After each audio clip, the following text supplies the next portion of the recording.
When we had last left the Nameless One, they continued uncovering and discovering and exploring more of the Hive, specifically in and around the marketplace, where they bought a cool battle axe and chatted with two mysterious dudes, one who farted a whole lot and the other who cried a whole lot.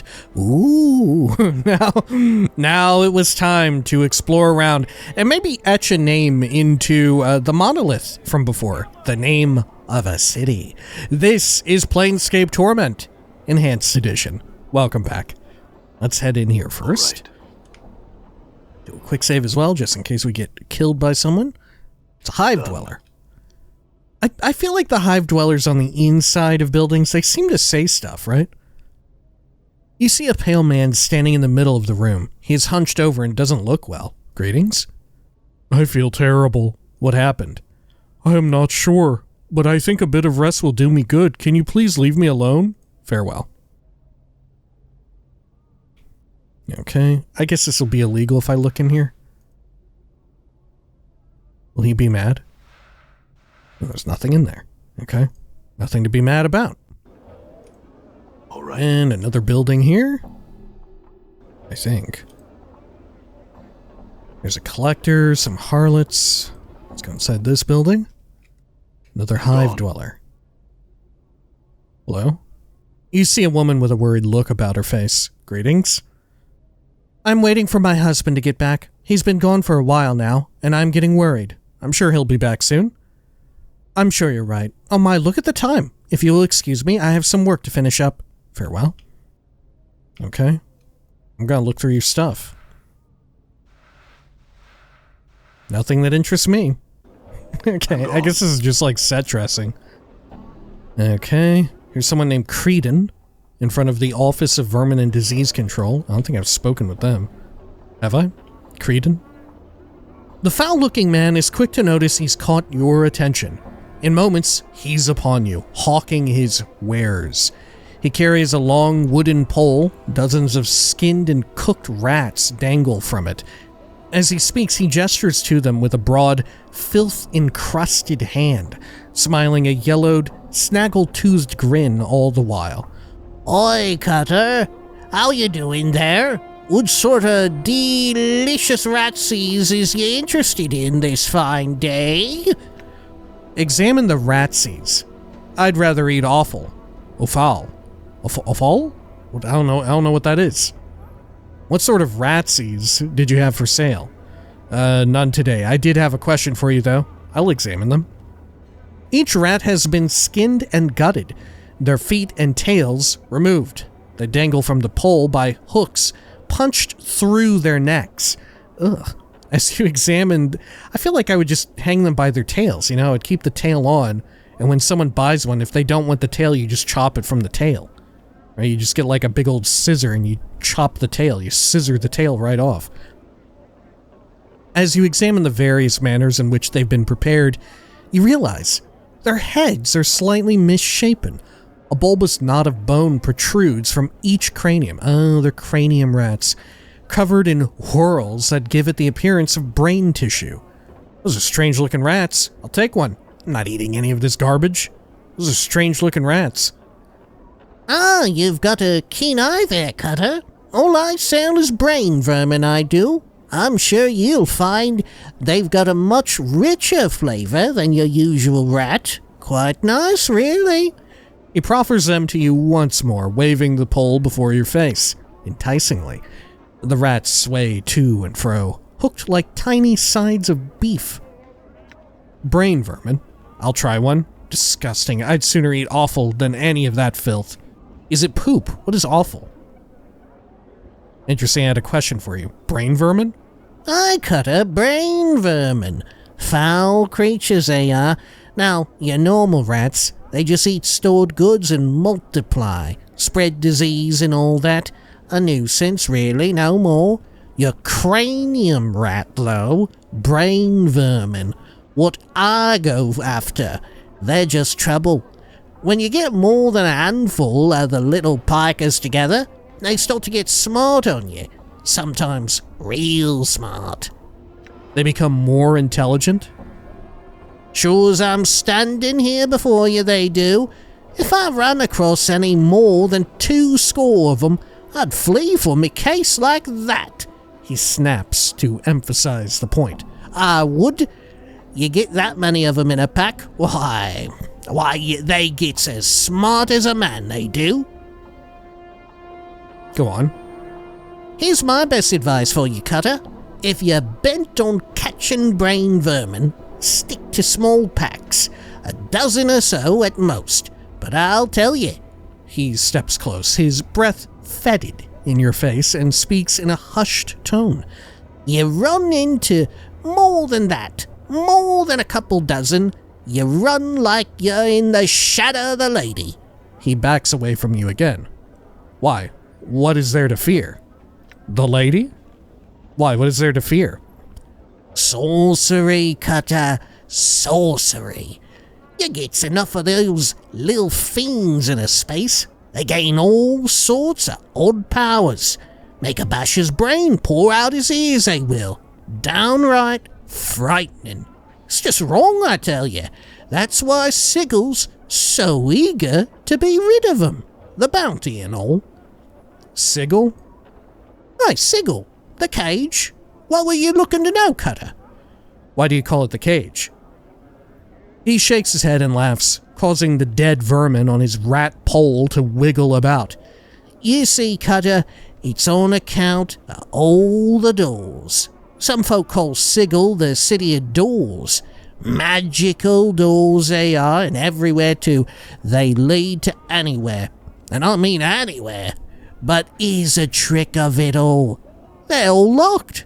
So it's more a cage than anything else. You can only come and go if you have the right key. Tell me more about these doors and keys. The rat catcher peers quizzically at Mort, who floats beside you. I couldn't think you'd just ask your Mima for duck like that. He would. Mort seems taken aback as all eyes fall on him. What? You get the impression that, had he lips, he'd be whistling innocently. Do you have an explanation, Mort? Never mind him. Could you answer me? Do you have an explanation, Mort? Well, I say we hear this man out, yeah? Mort turns and stares hard at the rat catcher. No, let's hear what you have to say, Mort. Oh, come on, Chief. Why would I hold out on you? I've told you everything useful I know. Let's just get this Burke's take on the whole thing. Very well. The rat catcher, staring at you both in confusion and scratching his head, suddenly realizes he's the focus of attention once more. He shakes off the puzzled expression and recomposes himself. Let him speak. Hoo-hoo! You want all sorts of chant, you do? Well, I give you the short of it all. The cage is full of doors. These doors are everywhere, all throughout the city of Siggle, but you can't see them unless you have the right key. Each door has its own key, and each key is different. One key might be a real key, brass and all, but another key could be, say, a cooked rat or a little jig you does in front of a door. Once you have the right key, you step on through and go to wherever the door takes you. Is this like a scam that people try to... Right? Is this just like a scam for people to interact with you? Yeah, anything could be a key, right? Maybe you buying a rat, right? Maybe the rat is a key. Maybe the act of you having bought a rat is a key. Maybe thinking about a rat after you've bought one, maybe that's a key. How would you know where a door leads? How do you find out what key opens what door? How would you know where a door leads? He frowns, mulling the answer over in his head. Chances are, if you knew the key, you'd know where the door leads already. If you open one accidentally, say, you'd just have to be careful, you would. You could try sticking your head in and taking a peek, but some doors will just suck you right in. You could end up in all manner of foul places, Cutter. Mark my words. How do you know what key opens what door? He shrugs, bobbing the rat pole and setting the cooked vermin jangling about once more. You just have to ask the right people. People who know the dark about that sort of thing, I suppose. See, some doors stay still, and some move. It'd drive a blood balmy trying to keep track of them all. I don't use the doors much myself, so I won't be much of help to you. Interesting, let me ask you something else. He shoulders his rat pole casually. What's your question, Cutter? Who are you? What, me? Why, I'm Creeden, sometimes called Creed, the butcher of rats. He smiles grandiosely, exposing ill-matched rows of yellowed, broken, crooked teeth. You certainly seem friendlier than most around here. Well met, Creeden. I had another question for you. Perhaps we'll speak again, Creeden. Farewell. You certainly seem friendlier than most. Well, Cutter, I try. Result of my business, I thinks. Most folks round here are a peery and downright unfriendly lot. But I want every Cutter to know that Creeden's always got a warm smile and a piping hot, fresh-cooked ratsy for 'em. He winks at you. I had some other questions. I wanted to speak with you about rats. He guffaws loudly. His breath is stale and reeks of onions. Bit of an expert in that field, I am. What's your question, Cutter? Okay. Where do you get all those rats? What, these? He jiggles the pole, causing the skinned rats to bounce about in a macabre little jig.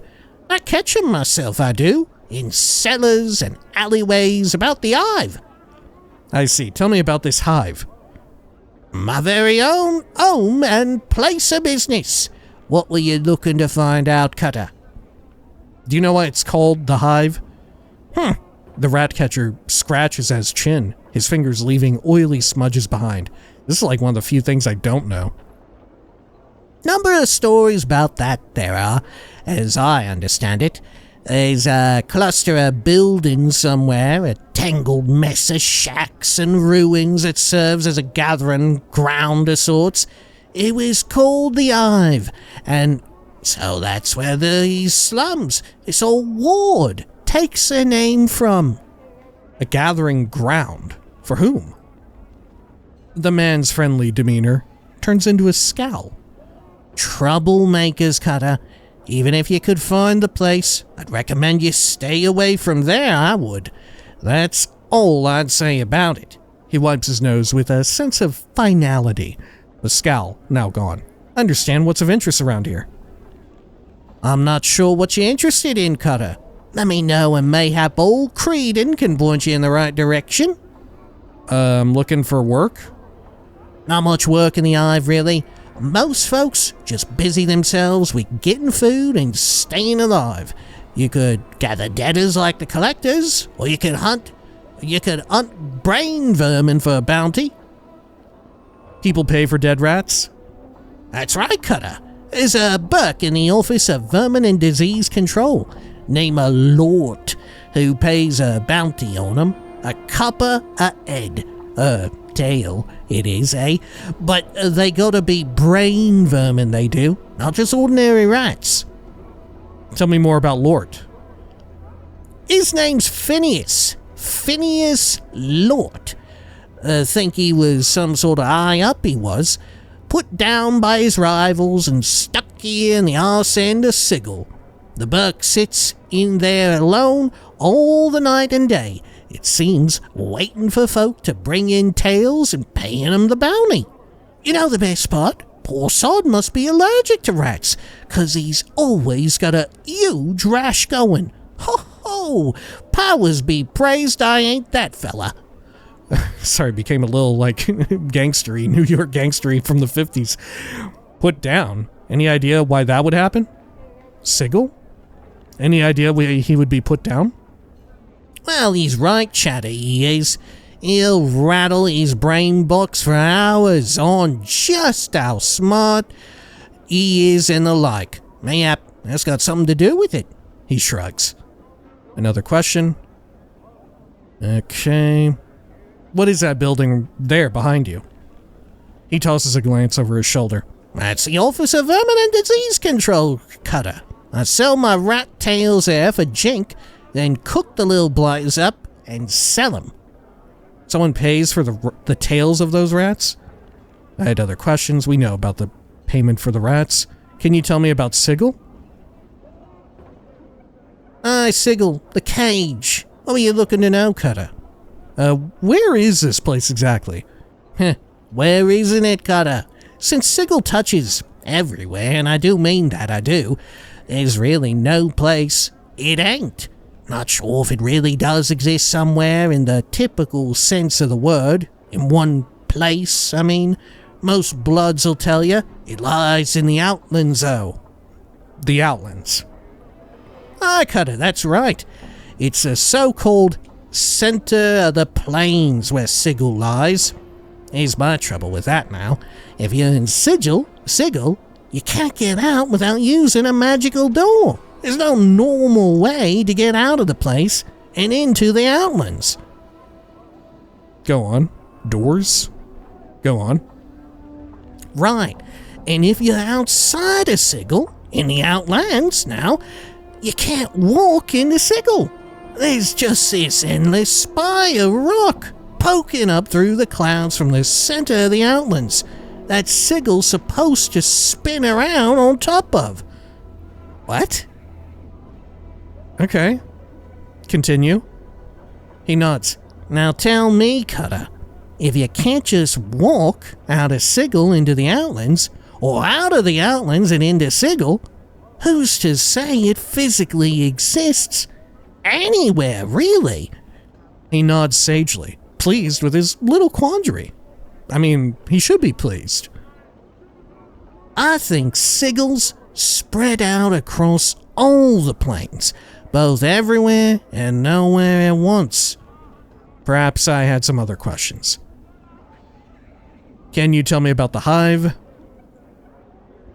Okay, what's of interest here? I'm not sure what you're interested in, Cutter. Let me know and mayhap old Creeden can point you in the right direction. I'm looking for a good time. Yeah, Chief, that's the spirit. Couple of the less dangerous places to get bubbed up, the Gathering Dust Bar, and the Smoldering Corpse.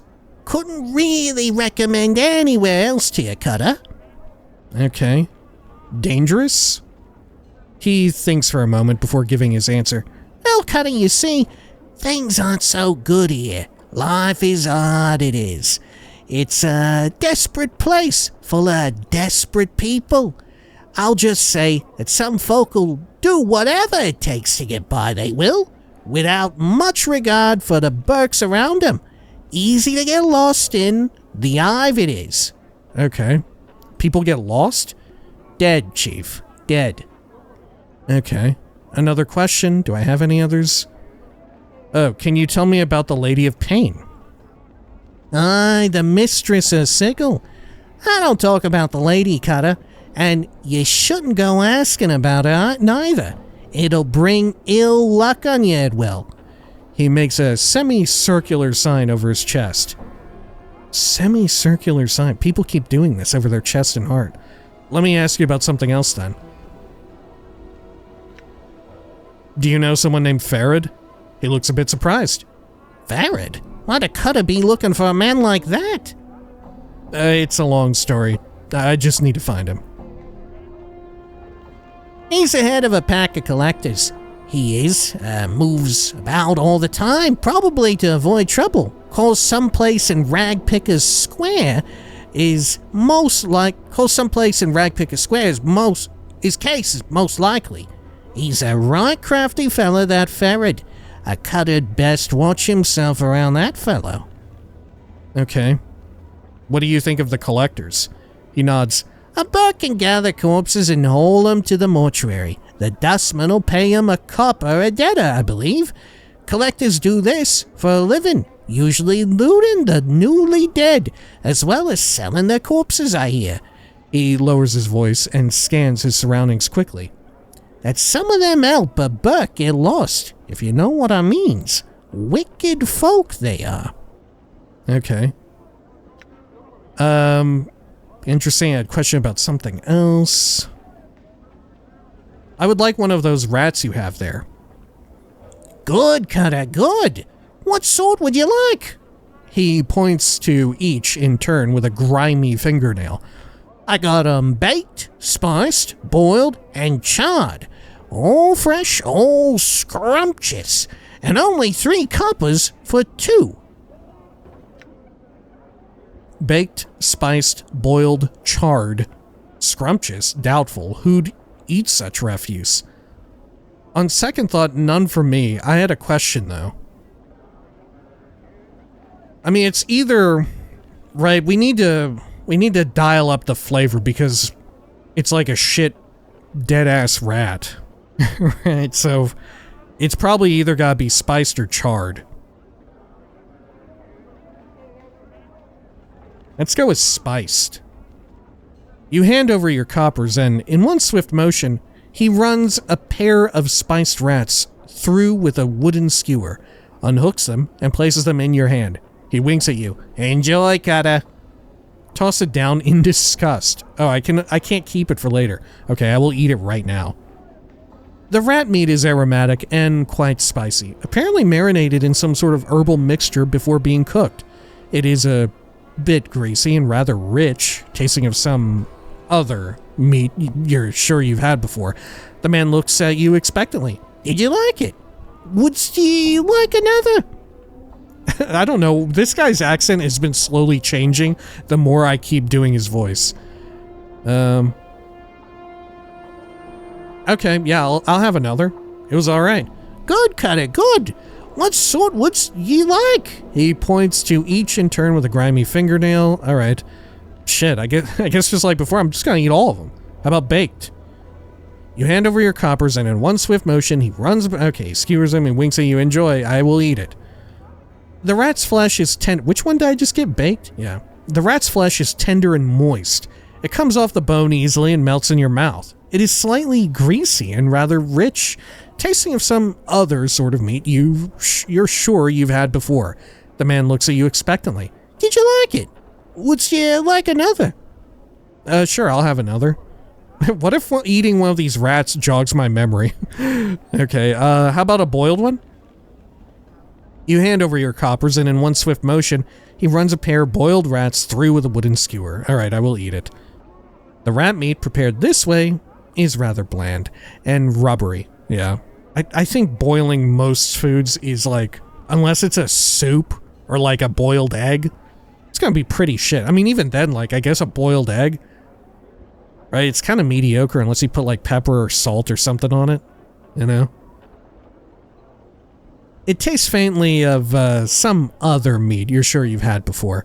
You're certain it would taste better prepared in a different manner. You can't imagine why anyone would boil meat to eat it. The man looks at you expectantly. Did you like it? Would you like another? It was alright. I'll have another.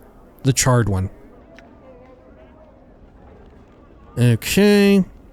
Runs a pair of charred rats through. I'll eat them. The rat is burnt and crispy on the outside, but tender and juicy within. It is a bit greasy and rather rich, tasting of some other meat you've had before. The man looks at you expectantly. Did you like it? Would you like another? No more for me. Okay, thanks. Done. Well, that didn't give me a memory or anything. I'm just eating shit all the time. Okay, there's a shocking amount of, like, food descriptions of me eating in this game than I was expecting. Phineas T. Lort the 39th. Right. This pan stinks of blood and dead rat. This pan stinks of blood and dead rat. There's another door here. All right. Okay. Those little blighters have seen their last day. You see a squat man with rash-covered skin and several pustules covering his face. His clothes seem to mark him as some sort of an official, but they are dirty, wrinkled, and covered with rat hair. As you watch, he idly scratches himself with his stubby fingers. Greetings. Aye! The little man shrieks and jumps, startled. Oh no, wait, he's like, aye! Clutching his heart, he takes a deep breath and pushes his spectacles up on his rash-ridden nose. Yes. What is it that I can do for you?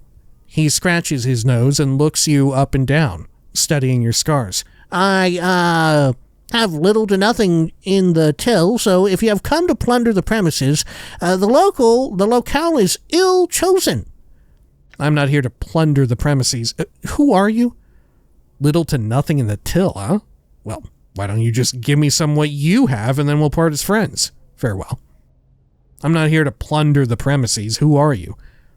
I am the respected Phineas T. Lort the 39th, in charge of this Hive branch of the Office for Vermin and Disease Control. It is my distinguished privilege, he scratches his chest and puffs up, to inform you that we, in the bureaucratic sense of the word, we meaning to encompass the sigil bureaucracy as a whole, are accepting bounties on all manner of vermin and strays that infest the, he scratches again, fair streets of Sigil, hub of the multiverse, and the city which sits at the center of all things, the city by which all other cities are measured. Bounties? Updated my journal.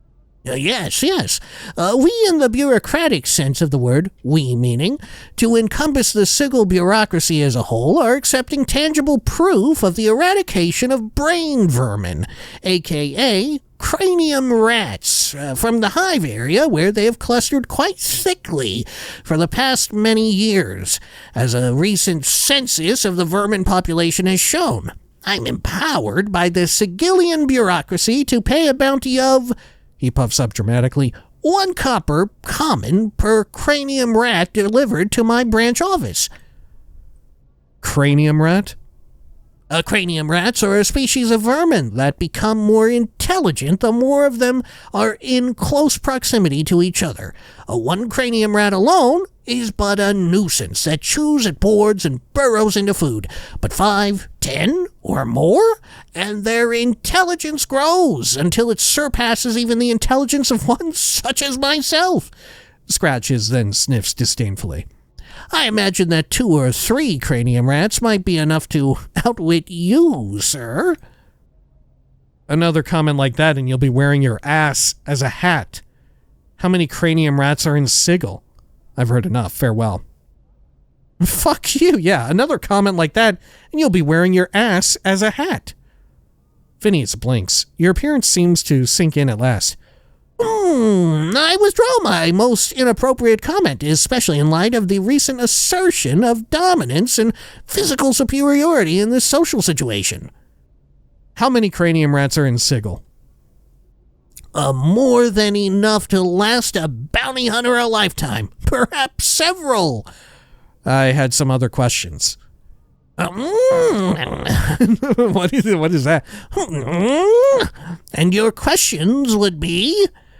Who are you? What are you doing here? Tell me about these cranium rats. Is that rash of yours contagious? No more questions. Farewell. Who are you? Is this... Okay, this is... Yeah, we heard this before. Okay. Bounties. Yep, I'll skip through this. Cranium rat. Another comment like that. Yep. Cranium rats are in... How many are here? Had some other questions. Okay. Is that rash of yours contagious? My rash? Contagious? No. Well, at least I don't think so. It's a symptom of the position, I'm afraid.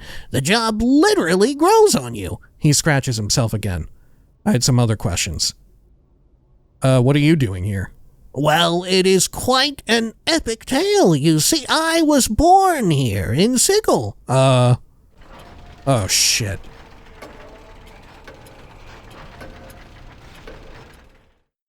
This is the one time they don't get really verbose and tell me about, like, their proper, like, the actual tale. We've heard so many people just, like, yap on and on and on, and this is the one time that's like, nah, this guy, it's so long you just fade to black.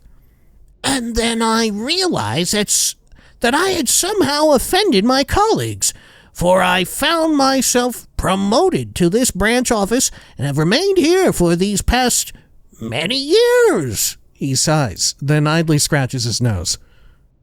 Yeah, I had some other questions. Okay, no I don't. No more questions. Farewell. How do I sell the rats?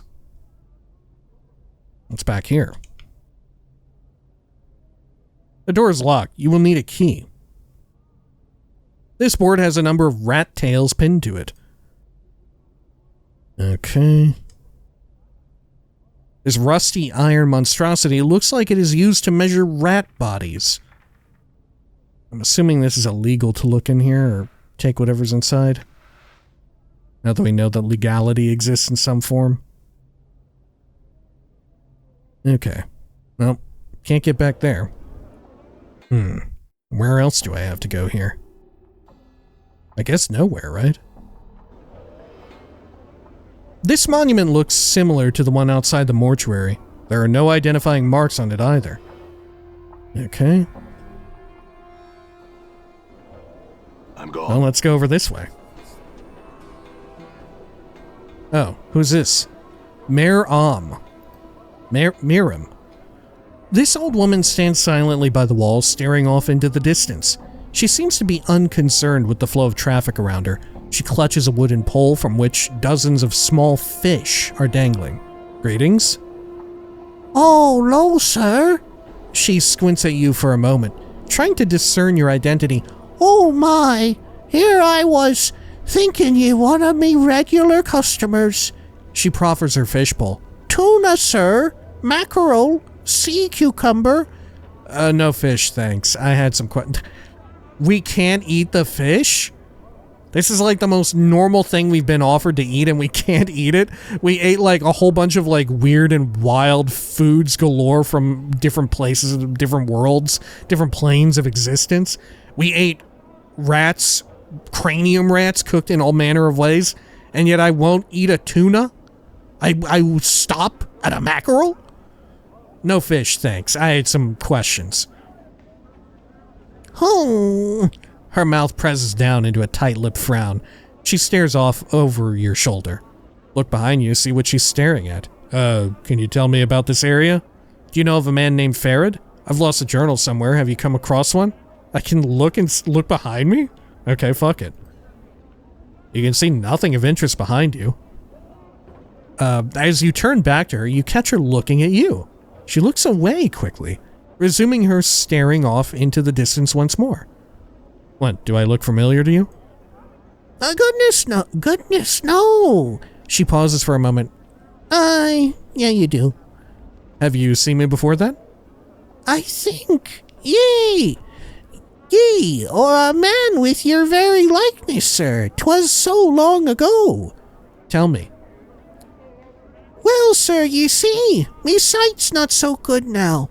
'Twasn't back then neither, but I thought I saw you walking past with a small group trailing along behind you. Really? What did these people look like? It's hard to say, sir. 'Twas so long ago, and you walked by so quick-like. But I remember now the way you held your head up. There was a woman following you, trying to stop you, to get you to turn around, speak to her, but you pushed her away. What happened then? Beautiful woman she was, looked so sad, so angry, all at once. She stood there for a moment, then followed along behind ye, just the same, hustling to catch up. You said there was a group? Who else was there? Was this head here? Was Mort there? She shrugs. There was at least 2 other gentlemen with ye, sir. The only one I remember too clearly, though, was tall, thin. Reeked of bob, he did. I smelled him from across the way. Looked like he hadn't bathed in ages, too. He followed you close, he did, and never said a word. Acted like the woman wasn't even there, even when she bumped against him, trying to stop ye. That's all I remember, sir. Give her a copper for her time. How much do you want to give the fishwife? 1, 5, 10, 20 copper coins. Nothing. Interesting. Thanks and farewell. Sure, 20. There you go. She stares at the heaping handful of coins for a moment, as if unsure what to do. You hold them a bit closer, and she finally takes them, laughing uneasily. Oh my! Why, thank you, sir. May the lady's shadow pass ye over, and fortune always find ye. Please come and visit me any time. Thanks, farewell. And Ashmantle, have I spoken with you? God, I don't know if I have. You see a dustman in long black robes and a pale face. Unlike the dustman you saw in the mortuary, however, this man looks confused and is glancing about, as if looking for something. When he spots you, he raises his hand to attract your attention. Greetings. The man seems relieved that you are speaking to him. He bows slightly. Thank you for hearing me, traveler. I'm known as Ashmantle, one of the Dustman sect. I was wondering if you could direct me. I don't know the area very well, and I'm looking for a certain establishment, a bar, that those of my sect frequent. Do you know of such a place? Oh, I do. Sect. You're a dustman. Don't you mean faction? Oh, the Dustman Bar. It's by the mortuary. Orient yourself by the mortuary front gate, then walk directly southwest. You can't miss it. I've heard of it. I'd be willing to help you. For a price. I've heard of it. I'd be willing to help you if you'll answer some questions from me. Lie. No, I'm sorry. I don't know where that is. I can't help you. Farewell. Sect. You're a dustman. Don't you mean faction? Is this like a weird colloquialism? Right? Is he from some other place where they call them sects instead? The dustman nods. Well, yes. Faction. I meant faction. Sect, faction. They are much the same thing, really. Do you happen to know of this bar that my faction frequents? The bar you want is by the mortuary. Orient yourself by the mortuary front gate, then walk directly southwest. You can't miss it. The dustman smiles. Thank you very much, traveler. I appreciate your kindness. The people of the Hive are rarely helpful in such matters. Tell me about it. Say, can I ask you some questions? Not a problem. Farewell, Ashmantle. Did Ashmantle tell me their name? I guess so. So can I ask you some questions? What questions do you have? Can you tell me a little about the dustman? He pauses for a moment, then nods. It would be my pleasure. We, the dustmen, recognize this life for what it is, an opportunity to experience our passions before the next life. We sift through the dust of our past lives for meaning before the next. That is an unusual view for a dustman. That's no dustman cant I've ever heard. Who are you? Who are you? I've never heard a dustman say that. The man nods a little uncomfortably. Why, I am Ashmantle, one of the Ninth Circle. Ninth Circle? There's no such thing. Is there no such thing? How do I know? Oh, the Circle for Dustmen. Do Dustmen have circles? I've forgotten already. Ninth Circle? There's no such thing. He suddenly tenses up. I don't have time to debate the practices and rankings of the Dustman sect with you, so if you'll excuse me. Grab his hand. Who are you really? Never mind then. Sorry to give offense. I'm going to grab his fucking hand. Your hand snaps out, but Ashmantle draws back suddenly, and you miss grabbing his wrist.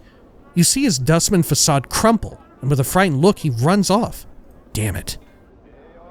Should I kill him? I don't think he deserves to die. All right. Who the fuck is this guy? Ashmantle. Okay. This looks like an entrance, but there is no handle or means of opening it. Well, it's a portal, obviously. Or it's a door, I should say. Okay, where's this go to? Southeastern portion. Well, let's give it a look. I think we've been here. Oh, no, I haven't. Holy shit. Place is gigantic.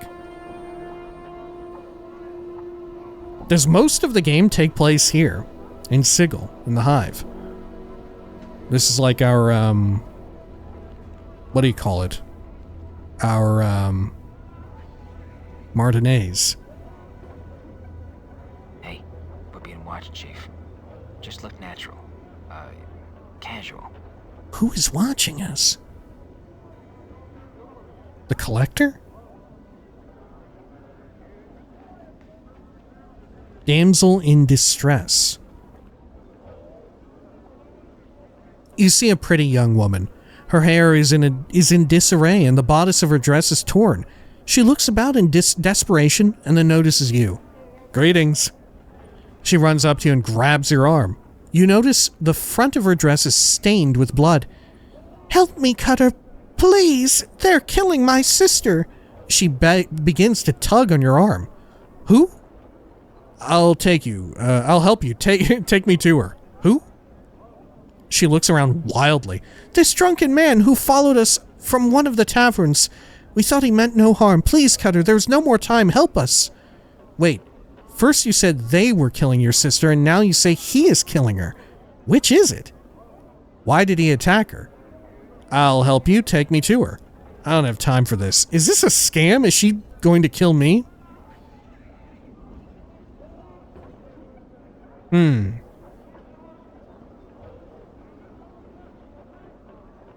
Wait, first you said they were killing your sister, and now you say he is killing her. Which is it? She stares at you, unsure of what to say. I'm distraught. I made a mistake. She glances at the blood that stains her dress. Please help me, Cutter. Examine the blood on her dress. You glance down at her dress and look at the blood. Although it does appear to be real, it's completely dried. It seems it must be hours old. That blood is hours old. What are you up to? You see her eyes flick to the bloodstains, then back to you. You think you can hear a hint of nervousness in her voice. You are mistaken, Cutter. Please help me. My sister lies dying while we tarry. Truth. You're up to something. Tell me what's going on or I'll kill you. Bluff. You're up to something. Tell me what's going on or I'll kill you. I don't have time for this. Farewell. I'll bluff. You're up to something. Tell me what's going on or I'll kill you. 500 XP.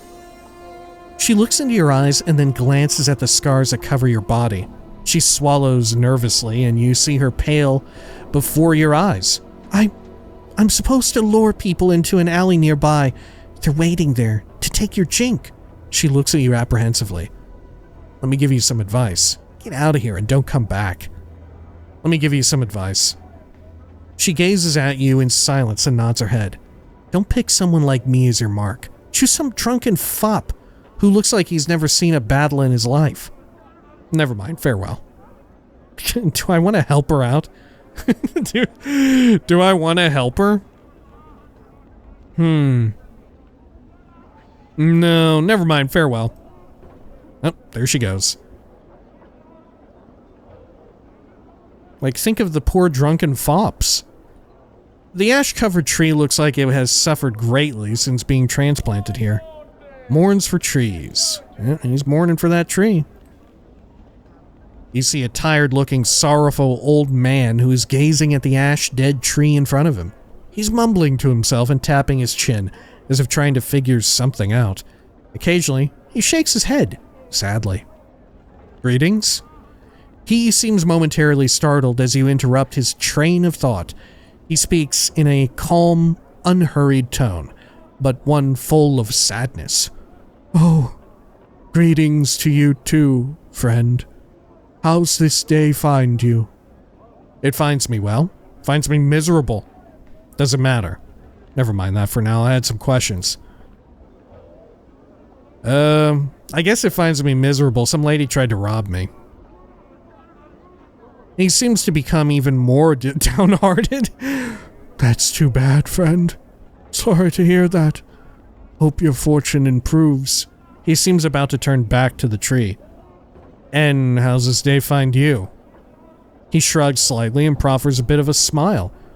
Fortune finds me well. I'm saddened just the same. Why's that? He pats the tree beside him. It's the tree here, in the hive. They're dying, friend. And no one cares. Seeing the look on your face, he holds his hands up as if to silence you for a moment. It may not matter to some, but it's important to me. I feel it's a shame to see the last tatters of life and beauty in this ward left, uncared for, to die. Can you understand that, friend? Yes, you're right, it is a sad thing. No, all things die in time. Why concern yourself with the when and how of it? No, I can't, unless the trees are of use to someone who would care. Yeah, I had some questions, I understand. Farewell. Yeah, you're right, it is a sad thing. He seems surprised and blurts out, "Really? Oh, I mean, wonderful. Perhaps you would..." He pauses and seems suddenly suspicious. He recomposes himself, speaking in his usual slow manner. In any case, that's good. I suppose you have some questions for me now?" "No, not just yet. What is it you were going to ask?" For the first time, the man seems genuinely happy. Beaming, he explains, "It's difficult for anything to survive here. Just look around, and you'll see what I mean, friend. I'm not sure if it's possible for the trees to thrive here, even if they somehow were to get enough light and clean water." Go on. He nods enthusiastically. "But if enough people care, really want them to live, I just know they'll survive. They'll turn green again and flourish." What? That makes no sense. You could be right. Perhaps they would. I had some questions. It could happen. Farewell. What? That makes no sense. He smiles knowingly, shaking his head. "You're new here, I can see that. You don't understand how things work in Sigil, friend. Belief is everything here. Everything." Okay, I guess you could be right. I don't fucking know. "I am right. I'm certain of it." A sense of conviction surrounds him, like an aura. He seems so unlike the man you first spoke to. "That's all I'd ask of you, friend. Just care for them. Hope for their recovery. In time, should enough people want it, it will come to pass. Can you do that for me, friend?" Truth. Yeah, I'll help you. Lie. Yeah, I'll help you. No, but I had some questions. No, I can't. Farewell. Sure, I'll try and believe. I'll try my best to believe. "Excellent, my friend, excellent. I thank you. You've given me back my confidence, my purpose. Perhaps I can find others like you who will listen. Perhaps we'll make a difference. What about your companions, friend? Would you speak to them on my behalf?" Mort, what do you think? Huh? Oh, yeah, Chief. Sure, whatever you say. I'm serious, Mort. Can you make the effort? Thanks, Mort. Farewell, Mourns-for-Trees. I'm serious, Mort. Can you make the effort? Mort looks at you for a while, silently, then nods. Yeah, I can. If it's that important to you, I'll do it. Thanks. I had some questions, Mourns. He nods, awaiting your question. Any change in the trees yet? Do we have to get a bunch of companions here to talk to them and make them all believe? And then something will happen? Any change in the trees yet? No, not yet, friend. I still have hope, though. I speak to people every day. That's good. I had some questions. So who are you? I am called Mourns-for-Trees by the people here, friend. Okay, I got other questions. I guess he was a druid in another life. Why are all the trees dying? Just look at your surroundings, friend. Can you imagine anything having an easy life here? And besides the wretched conditions, the Dabus rarely come to this part of Sigil. Yeah, I want more information on Dabus. You know Dabus. Surely you've seen them. They're the ladies' servants. They care for the city. Some parts of it more than others, of course. He looks sadly at the tree beside him. The lady? The Lady of Pain, friend? The Mistress of Sigil. He stopped speaking suddenly, making a semicircular sign over his chest. He leans close to whisper. It does no one good to speak of the lady. Know only that she alone controls the city, whether it appears that way at times or not, and speak of her no more. Okay, very well. Why don't the Dabus come here often? The Hive's a dangerous place, but that's not it. The Dabus have the lady watching over them, and no one's foolish enough to tangle with her, friend. I suppose it's really all on account of Fel. Something new. Who is Fel? Fel? He's, well, friend, I'll just say he's the only Dabus that doesn't serve the lady. I don't know the whole dark of it, as they say, but he's shunned by his fellows and lives here, alone, in the Hive. He runs a tattoo parlor, but most of Sigil is wary of the place. Tell me about this tattoo parlor. Fell's parlor is only a few buildings east of here. It is marked with his personal symbol, a white oval pierced by a lightning bolt. I've never been there myself, friend, but as I understand it, he's able to turn images from his speech. You know Dabus's speaking images, right? Rebus's? Yes. Go on. They do? Let me question him. I want to hear more about how they do that and why. They do. You'll see what I mean if you ever try talking to one. They float streams of symbols over their heads. He waggles his fingers over his head to illustrate. Instead of speaking, it's up to a listener to puzzle out just what a Dabus is saying. But I hear it's something you get better at with practice. He shrugs. I see. Go on with what you were saying. He nods. So he's somehow able to turn images from his speech into tattoos. And not just ordinary inkings either. I'm told there's magic about them, and more than just in their making. I don't know much else about it, though. Well, we definitely need to pay a visit to this place. Okay. So what about the places there to be wary of? Well, friend, since he turned from the lady, many people think it's just a matter of time before her shadow falls on him. No one wants to be about when and if that happens, I'm sure. Okay. Does the lady even do anything? Are we in like a panopticon situation? Okay. You don't have any idea of how he came to be shunned? Like I said, friend, I'm not too sure. I've only heard vague rumors about him being on the wrong side of the issue when some power decided to butt heads with the lady. You could always try and ask him, friend. I'm told he's friendly enough, if not a little odd. Some power? A deity, friend? A god?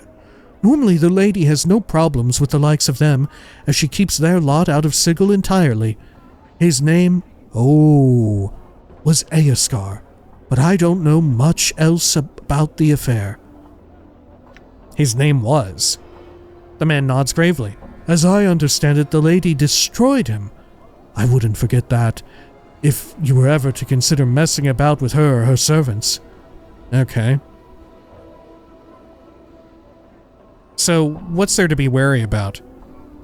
Okay. Do you have any idea how he came to be shunned? Some power? Okay, we're looping around, I think. Tell me about his parlor. Oh, here we go. Fell's parlor is only a few buildings east of here. It is marked with his personal symbol, a white oval pierced by a lightning bolt. I've never been there myself, friend, but as I understand it, he's able to turn images from his speech. You know, Dabus speaking images, yes? Rebus's? Yes, go on. Okay, yeah, somehow he's able to do it. I don't know much else. Okay. Well, other questions?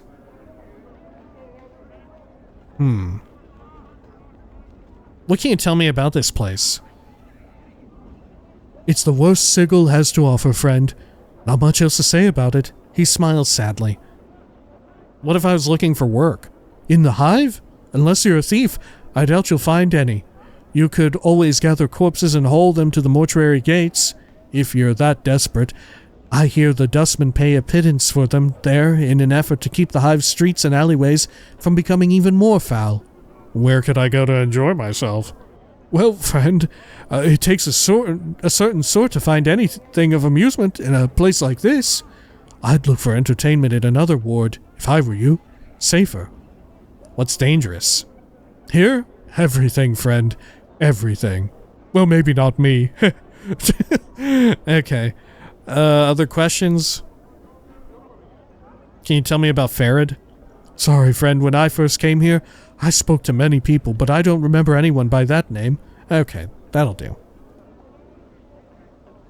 There's an angry Hive dweller? What are you angry about? You see a man in old and tattered clothes. As you approach him, he makes a detour to avoid you and keeps walking. Greetings? The man ignores you, begins to walk faster. Sir? Okay. He turns, glancing briefly to the right and left of you as if looking to see if you have any friends with you. He draws a dagger. You'd best leave me be, or you'll be wearing this steel between your ribs. Okay, farewell then. Sure. There's a harlot. This ash-covered tree looks like it has suffered greatly since being transplanted here. Transplanted from where? Starved dog barking thug. Okay. Oh, there's going a woo. A woo. Painted door to tenement of thugs. Hello, starved dog barking thug. This wild-eyed man is hunched over, barking and howling at the top of his lungs. Beneath his thick, matted hair, you can make out a series of strange tattoos. They run the range from screaming faces to bizarre geometric shapes to what appear to be lines of verse. He is almost naked, but the dirt and filth covering him gives him the semblance of modesty. Greetings. Give a long, forlorn howl. Leave the man alone. Sure, I will howl. Oh! The man whirls on you as he hears your howl, then gives a lopsided grin, and he throws his head back, howling with you. He stops a few moments later, then resumes his loping about, snarling and barking like some feral dog. I said greetings. Snarl back at him, baring your teeth. Great talking to you then. I said greetings? The man's barking ends with a snarl, and he leaps at you. This is not how you want to die, Wolfman. Oh, great. I thought we were becoming friends with him. Fuck, he's tough. What's up? Filthy sod. Not tough enough, though. I'm gone. Uh-oh. The other one is on the way. Yeah? Like that. Jesus. Your sheer ugliness stabs pain into my eyes.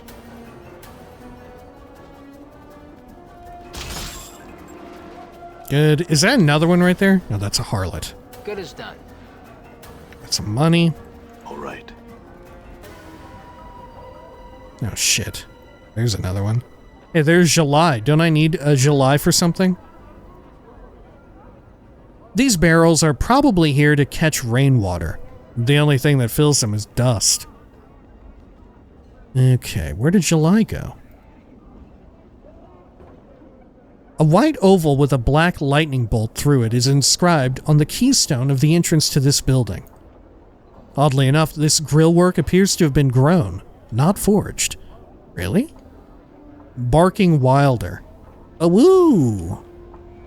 There's July. Who is July?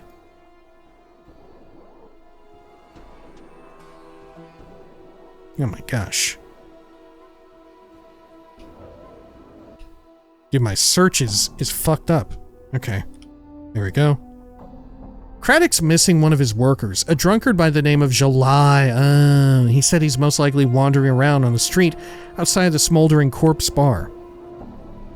Okay, well, let's see if we can talk to him. Oh there, July. You see a thin man with stained clothes, a hooked nose, and two stubby horns jutting from his forehead. He is stumbling about and muttering to himself. He stinks of brine, vomit, and cheap wine. Greetings. Are you July? If so, Craddock needs you back at the marketplace. Pass on by. Let's talk about Craddock.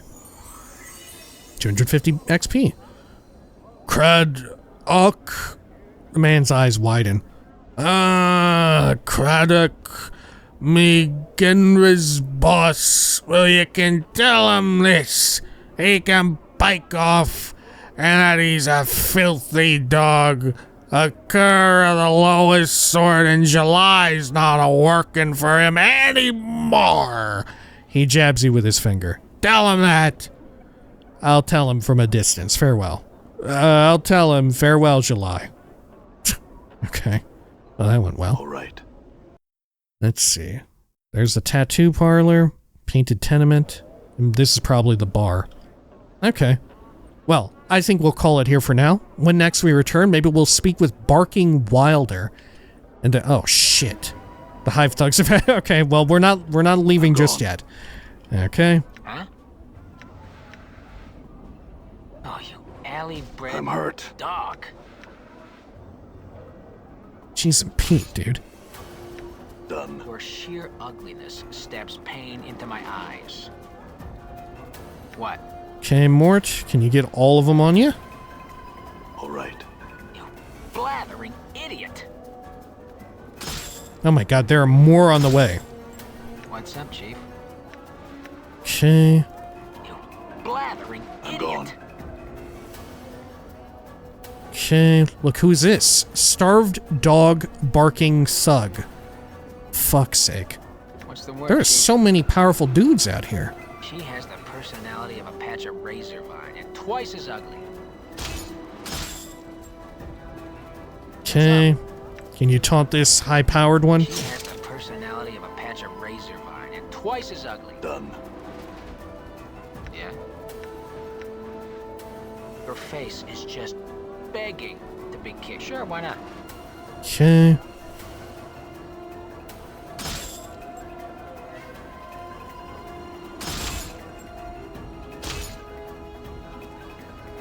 Huh? Focus fire, everybody, on the same dude. There we go. Thank God for this taunt.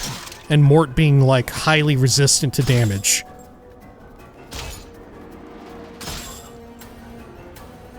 Okay. Done. Good. Got a dirty rat charm.